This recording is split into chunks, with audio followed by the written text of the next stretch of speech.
آج کا جو ہمارا ٹاپک ہے وہ ہے میثاق مدینہ اور مواخات۔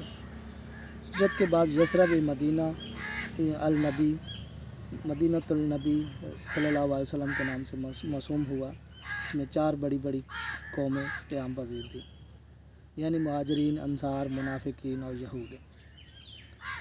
یہود اپنے تمول اور ثروت کی وجہ سے مدینہ میں صاحب اقتدار تھے۔ یہود کے مشہور قبیلے بنو قینقاع، بنو نذیر اور بنو قریظہ مدینہ کے اطراف میں آباد تھے۔ گرچہ مسلمانوں کی ہجرت کے بعد یہود کا پہلا سا اقتدار قائم نہ رہا تھا، تاہم انصار کے مقابلے میں انہیں اب بھی نمایاں مقام حاصل تھا۔ اس لیے حضرت صلی اللہ علیہ وسلم ان کی طرف سے خطرات محسوس کیا کرتے تھے۔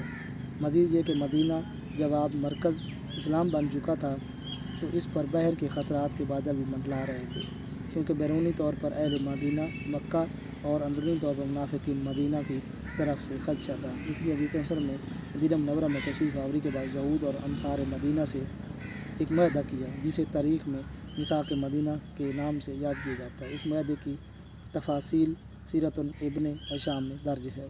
اس معاہدے کی اہم شرائط یہ تھی: خون بہا اور فدیہ کا قدیم طریقہ جاری رہے گا۔ یہود کو ہر قسم کی مذہبی آزادی حاصل ہوگی اور ان کے مذہبی امور سے کوئی تعارض نہیں کیا جائے گا۔ یہود اور مسلمانوں کے تعلقات دوستانہ ہوں گے اور لڑائی کی صورت میں ایک دوسرے کی مدد کریں گے۔ کوئی فریق قریش کو امان نہیں دے گا۔ مدینہ پر حملہ ہوا تو دونوں فریق مل کر مدافعت کریں گے اور صلح میں دونوں فریق شریک ہوں گے۔ جھگڑوں اور اختلافات میں رسول صلی اللہ علیہ وسلم کو ثالث تسلیم کیا جائے گا۔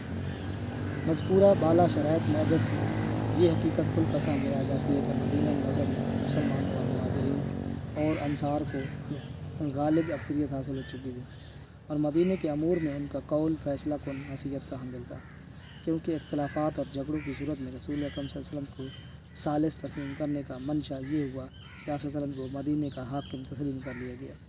اس طرح مسلمانوں کو سیاسی قوت حاصل ہوئی، جو بعد میں بہت سے امور میں مسلمانوں کی مدد ثابت کار ہوئی۔ یہ ایک حقیقت ہے کہ مہاجرین مکہ سے اس حالت میں نکلے تھے کہ اکثر ان کے پاس تن کے کپڑوں کے علاوہ کچھ نہیں تھا۔ مزید یہ کہ مدینہ میں رہائش کا مسئلہ بھی درپیش تھا، کیونکہ مکہ سے آنے والے بے گھر مہاجرین اتنی استطاعت نہیں رکھتے تھے کہ اپنے لیے علیحدہ مکانات تعمیر کر سکیں۔ نیز مہاجرین اور انصار کو باہم شیر و شکر کرنے کے لیے رحمت اللہ مواخات کا ادارہ قائم کیا اور اس کا عملی مظاہرہ کر کے دکھایا۔ مواخات کی اصل اخوت ہے کہ اس کا لفظ معنی بھائی چارہ ہے۔ مواخات اپنی قسم کی بالکل نئی روایت تھی جو عرب کے جنگوں سے بھری ہوئی زندگی میں نبی اکرم صلی اللہ علیہ وسلم نے قائم فرمائی۔ مدینہ میں مسجد نبوی صلی اللہ علیہ وسلم کی تعمیر ہو چکی تھی، تو آپ صلی اللہ علیہ وسلم نے ایک دن سب مسلمانوں کو طلب فرمایا، پھر مجلس میں باری باری ایک مہاجر اور ایک انصار کو علیحدہ کر کے فرماتے جاتے کہ تم آپس میں بھائی ہو۔ اس طرح یہ نیا رشتہ اخوت استوار ہوا، جس کی دنیا کے کسی مذہب یا معاشرے میں مثال نہیں ملتی۔ یہ رشتہ حقیقی اور خونی بھائیوں کے رشتے سے بھی کسی طرح کم نہیں تھا۔ البتہ انصار بھائی کی وفات پر اس کے مہاجر بھائی کو حقیقی وارثوں کی طرح جائیداد سے حصہ ملتا تھا۔ بعد میں مہاجرین کی اقتصادی حالت بہتر ہو گئی تو یہ طریقہ منسوخ کر دیا گیا۔ اسی رشتہ مواخات کے انصار نے عملی مظاہرہ کیا اور اصرار کیا کہ ان کی جائیداد کا نصف حصہ مہاجر بھائی سے لے لیں۔ بعض انصار نے اس حد تک قربانی پیش کی کہ اگر ان کی 2 بیویاں تھیں تو انہوں نے پیش کی کہ ہم ایک کو طلاق دے دیتے ہیں اور مہاجر بھائی سے نکاح کر لیں۔ تاریخ عرب خصوصاً تاریخ عالم میں عملاً یہ پہلی برادری تھی جس کی بنیاد خون کی بجائے مذہب پر استوار ہوتی تھی۔